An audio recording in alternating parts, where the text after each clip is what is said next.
Hey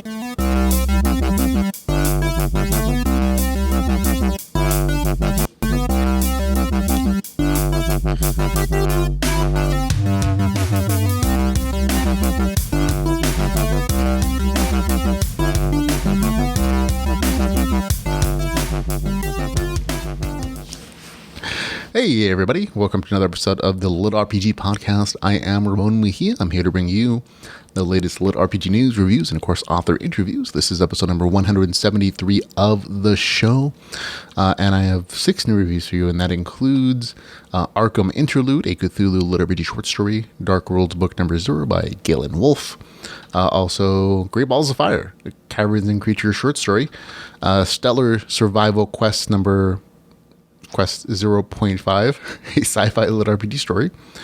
Then Scurfifer, Alfarome, book number 2 in that particular series. Then it will be Labyrinth, The Gods Game, volume number 2. And last but not least, Dungeon Eternium, The Divine Dungeon, book number 5. This is a partially early review. The book will be coming out officially tomorrow. But it will be, before we get into that though, we're going to go into LitRPG news.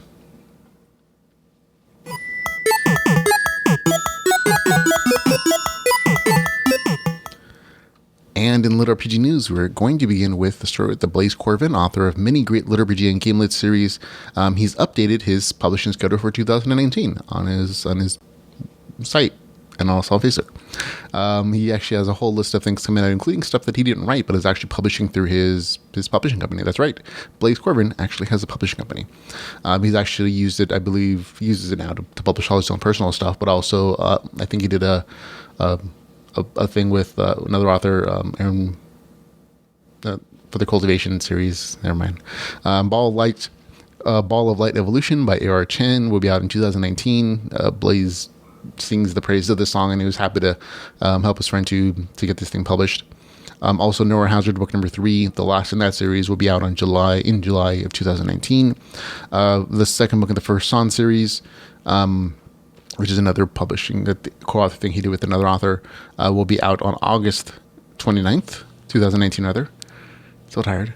Asgard Awakening book number 2 will be out in October 2019. Delvers LOC book number 4, which people are commenting a bit for, January 2020, and that's a very tentative one just because it's so far out. He has a bunch of other things he has to get done first, and Secret of the Old Ones is kind of up in the air as a sequel. So that's as far as we know, but definitely go check out Blaze Corvin's website and make sure to follow him on Twitter and Facebook so you can get the most up-to-date information on his publishing schedule. But all those things I'm definitely looking forward to, especially Ball of Light Evolution, which I think on Royal Road's called the evolution of a Ball of Light.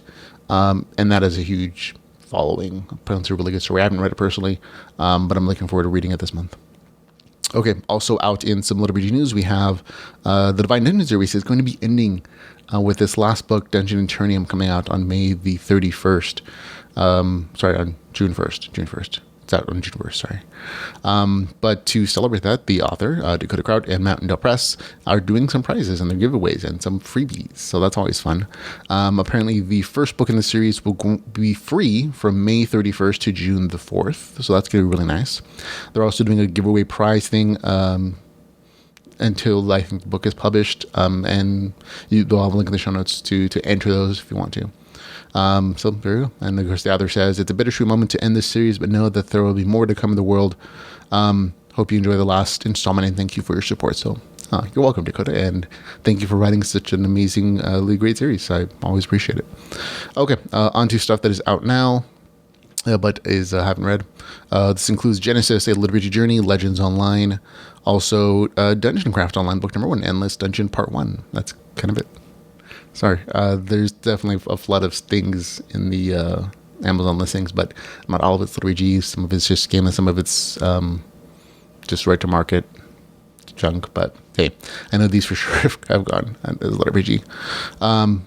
Bunch more new audiobooks in LitRPG actually this week, including Arcane Kingdom, Dark Magic, a LitRPG series, book number 2. Also Killdozer by Corey Gafter is actually out as an audiobook as well. He's super excited to see that one actually. The Goblin Horde, which is the second book in the Tower of Power series, is out as an audiobook. And Code of the Necromancer, Occult Seeker, I think that's the second book in that series, is out as an audiobook. Into the Light, Axe Druid, is out as an audiobook. It's it's one of Mountain Dale Press's books as well. The Elder Demon's Dilemma, Realm of Archon, is out as an audiobook, as is XP Unlocked, Quest Accepted, book number 1, and Never Fall, The Dark Path, book number 2, is out as well. And next we have upcoming LitRPG. We just read off a bunch of stuff that is coming out in the near future. We have some new additions to the list, but feel free to skip ahead if you're not interested. June 1st, a lot of stuff is coming out on June 1st, actually. Realm of Noria, book number 2 in that series. Also on June 1st, Kingdom Come, LitRPG Dragon Rider Adventure, the Arkham Online Chronicles, book number 3. The 7th book in the System Apocalypse series called Stars Awoken. The 3rd book in the Hub World series called Still Line. On June the 1st, it should be Monster Hunter NYC, book number 3. That one's a little more tentative since there's not an actual pre-order up yet.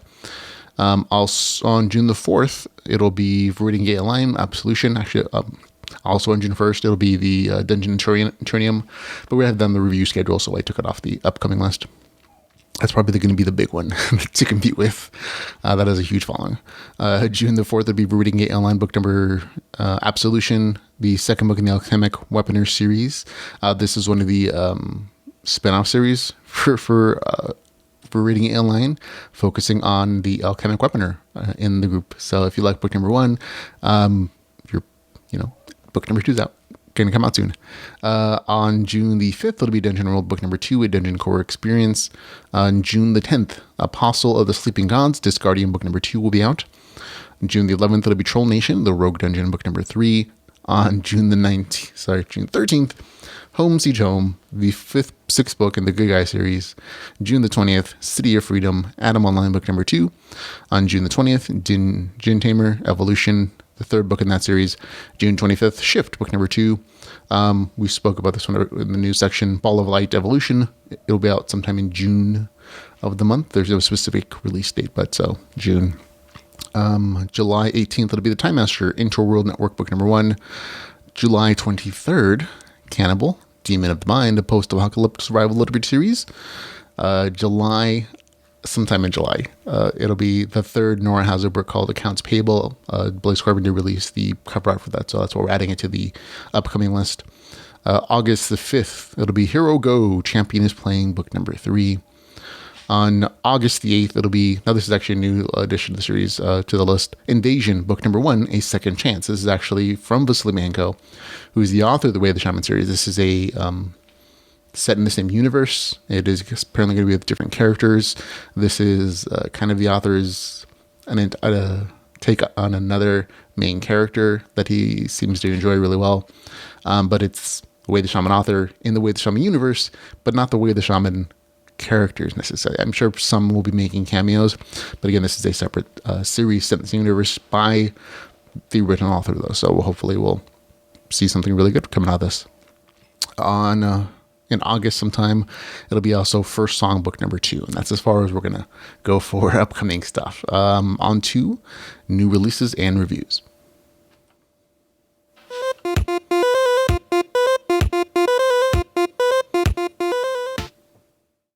And first up this week, we have Arkham Interlude, a Cthulhu lit RPG short story, Darkworlds, book number 0 by Galen Wolfe. It is 52 pages, 99 cents, great price point, and available on Kindle Unlimited.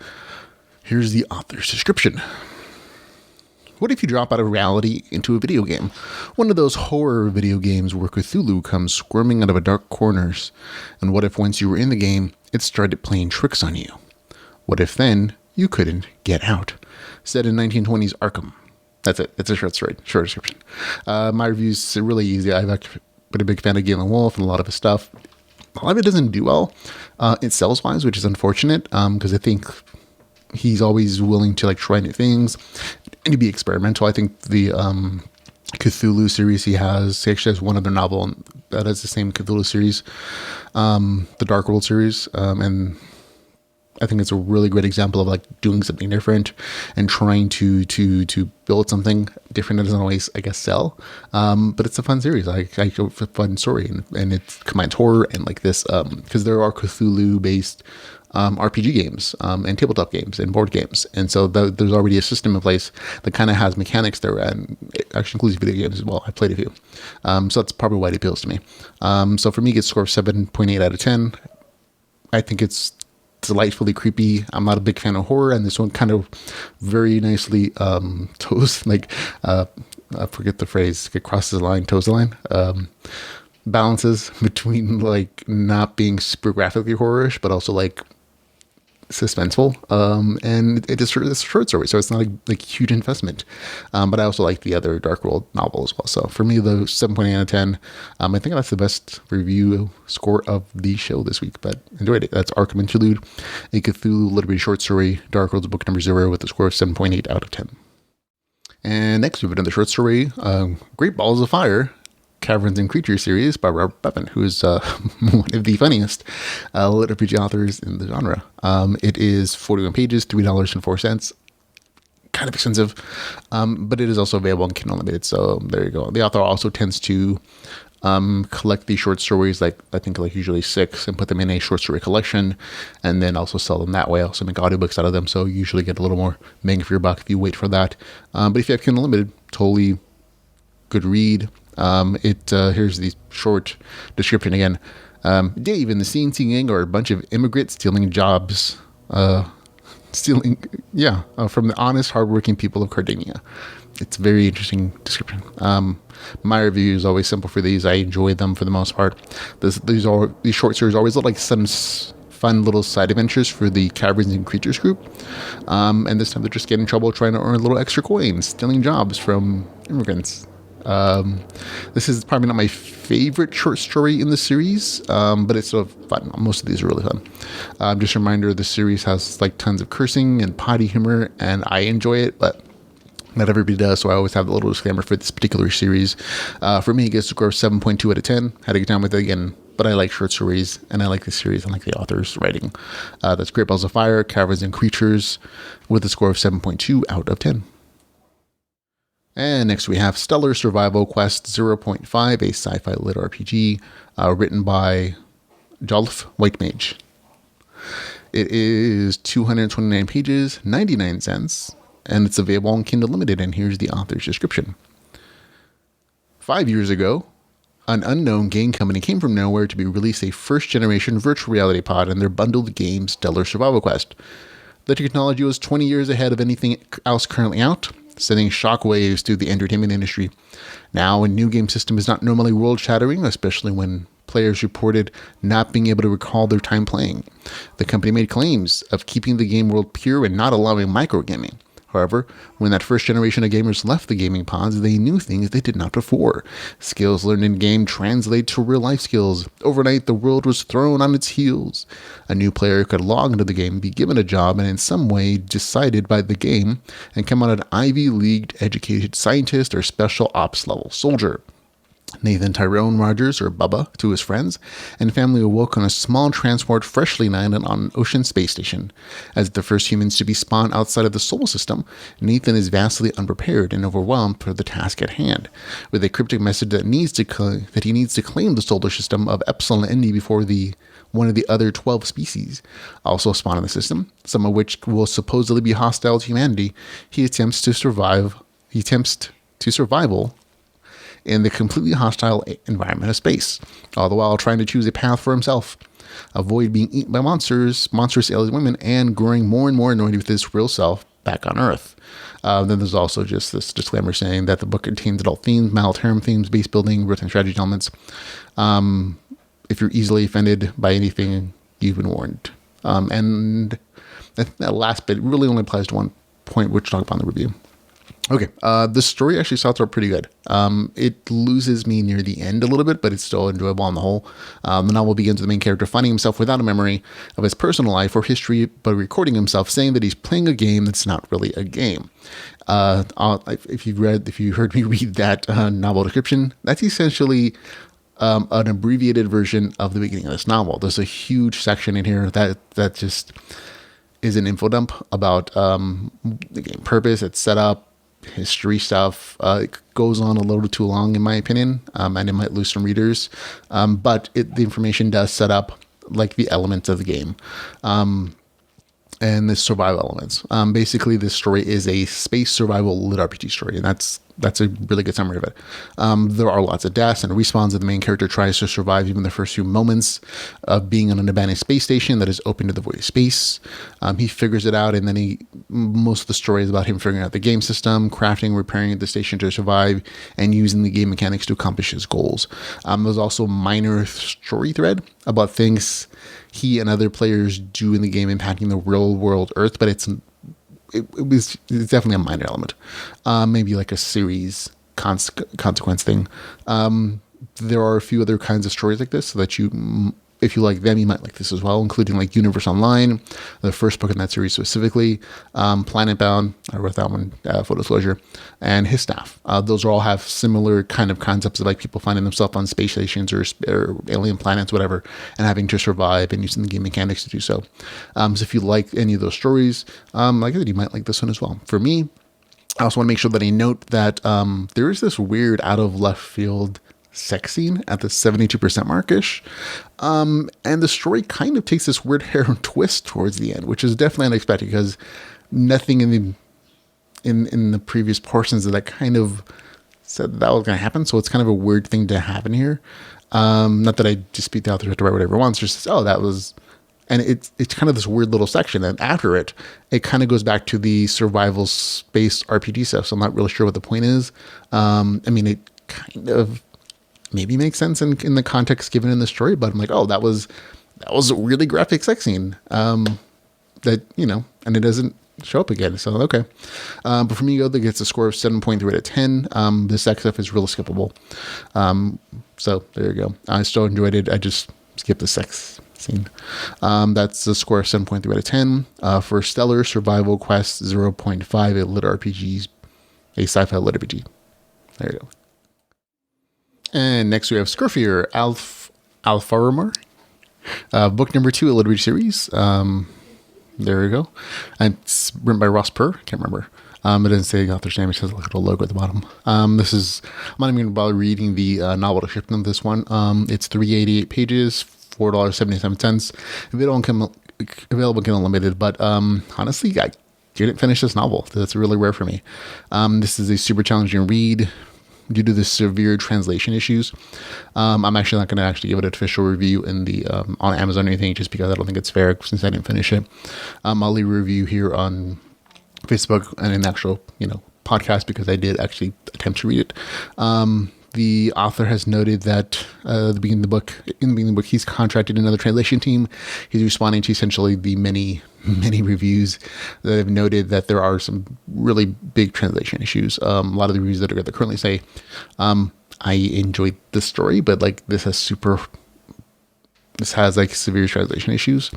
So until then, I can't really recommend this at all even as casual LitRPG reading. I absolutely plan to read it when a better version comes out, apparently in about a month or so. But until then, it doesn't get a good review score. So for me, that's going to be a score of 4 out of 10, just because it's a novel that's not readable. And that's also coupled with the beginning of the story where that doesn't give you like a recap of like what happened in book 1. So I had a really hard even like knowing who everybody was, what they were doing, and I'm like, this is a hard jump into this story, and I don't understand the things these people are saying sometimes, or like the phrasing is weird. And like I said, if you want to give it a shot, go read a sample, and understand what I mean. But for me, right now, it gets a score of 4 out of 10. Scurfifer, Alfarome, book number 2, scored a score of 4 out of 10, just because, again, of like some severe translation issues, and I'm hoping that's going to be fixed in about a month or so, according to the author, and begin this novel as a note. And once it does, I'll give it a reread and modify the review. And I'm hoping I'm going to enjoy it at the point. And next we have The Labyrinth, The Gods Game, volume number 2, a LitRPG novel written by Rohan M. Bender. It is 446 pages, $5.99. It is available on Kindle Unlimited. Here's the author's description. As the life on Earth was over, Mylan was his rule now, and there he had power to change the game. But would he, and how? Accidentally summoned to Mylan, Chiron has earned the ire of the gods and has been banished to the subterranean world of Crota to die. Yet Chiron has proved tough to kill, and despite the odds has survived his first few days in the new world. But his plans for escape have gone awry. Defeated and captured, what will become of him? Join Cowran as he battles his way through the labyrinth, gathering allies, overcoming foes, growing into a player, and finding purpose. Okay. In book 1 of the series, the main character finds himself drawn into a game with these alien gods, and he's sent to a random location on the RPG planet, and he spends book 1 essentially leveling up, learning game rules, and essentially doing a solo XP grind to survive. Book 2 it continues on with that in a way, but it expands from a solo single player experience essentially to a group dungeon crawl. There's still good action and adventure. If you like that about book 1, you like that about book 2. There's also an expanded experience with like multiple groups actually looking and hunting for the main character. So there is more interaction with a variety of creatures instead of just being like the undead. There's also some town building. It's a minor element in this particular book though. And overall, I'd say it's essentially a good dungeon crawl, which is all you kind of need sometimes. And this one is solid writing, solidly entertaining action adventure stuff. And the RPG mechanics there's an interesting mix. There's a lot of notifications, but sometimes the other portions of the story that aren't directly doing like combat sometimes feel a little more fantasy-esque. So it's an interesting balance.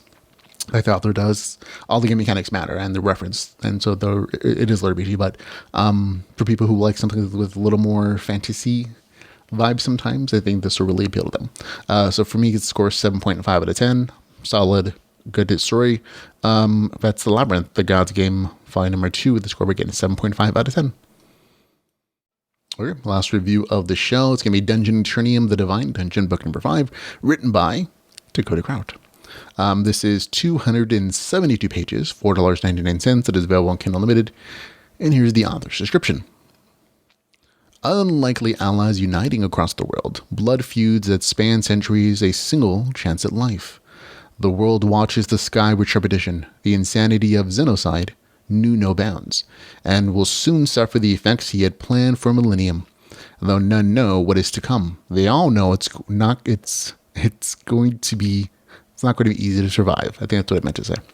The master has a plan, one that can give the world at large a way to escape the onrushing desolation. It may prove to be on the bleeding edge of morality, and what he needs might prove to be too difficult to secure, but the master asks for trust. Cal and Dale both have the role to play as the world hurtles towards destruction. One needs to bring the races of the world together, while the other simply needs to survive. Surrounded by supposed allies, the duo will do all they can to succeed, but with every new arrival comes rising tensions and faltering trust. The apocalypse is coming. Will honor or greed stand the test of time? So there we go. This is the last book in the series. Full disclosure, I received an advance copy for review, but purchased the novel when it became available. Again, this is the last novel in this particular series, and it's a good ending. It's not an amazing ending. It's still good though, and it's a good ending to a great series. There were several times when I was reading this thing that I just had to put it down and take a break, not because it was a bad story, but because I just didn't want the series to end. And that's always a concern for me as far as like an enjoyable series. And this novel whole series has a huge rabid fan base of readers, people who absolutely adore this, and I think it has much more of a larger appeal with the updated cover art. Even though I personally enjoyed the original cover art as well. I just don't want the series to end. But I know the publishers also plan to have other stories set in the same universe. But I'll still miss these cast of characters. So there you go. But overall, the story is good. It's again, you can tell within this particular shade, the last couple novels, the author, I kind of felt like the authors were running out of stories to tell, which is why this makes perfect sense that it ends here. And it also started, again, veering away from the dungeon core thing, which is often the case with dungeon core novels. They tend to have a very limited scope of things to do as the dungeon core novel. And so they tend to expand beyond that and include like outside experiences. And some people didn't enjoy it. Me personally, I'm okay with that. I like the cast of characters the most. This was, again, an enjoyable series, one of the first dungeon core novels that I read, and among the best as well. It was also interesting just in this story to see how Cal got around that whole planet being bombarded by the moon thing, and of course, the pun that's always in the titles to see how that actually works out. Again, good ending to a great series. So for me, it gets scored 7.6 out of 10. Dungeon Eternium, the Divine Dungeon, book number 5. Again, out on May 31st, technically. So I got, again, early pick at it. But I get scored again 7.6 out of 10, and there you go. And that's it, everybody. Thanks for hanging out and listening and listening to me talk about the LitRPG novels and things I enjoy, things that I don't. Remember that you can follow us on Facebook, on Twitter, on YouTube, Patreon. Our webpage at litrpgpodcast.com is where we keep all those massive database of LitRPG stories that I've read and reviewed, and I try to organize them so you guys can find them and find the things you like and enjoy. There are also a bunch of other Facebook pages that you can go hang out in and talk to authors and readers and have a good time there. Remember, if you want to support the podcast in any way, shape, or form, you can find out all the ways to do so at litrpgpodcast.com/support. But until next week, ladies and gentlemen, thank you for hanging out with me today. And until we can hang out again, remember to go read some LitRPG. Goodbye, everybody.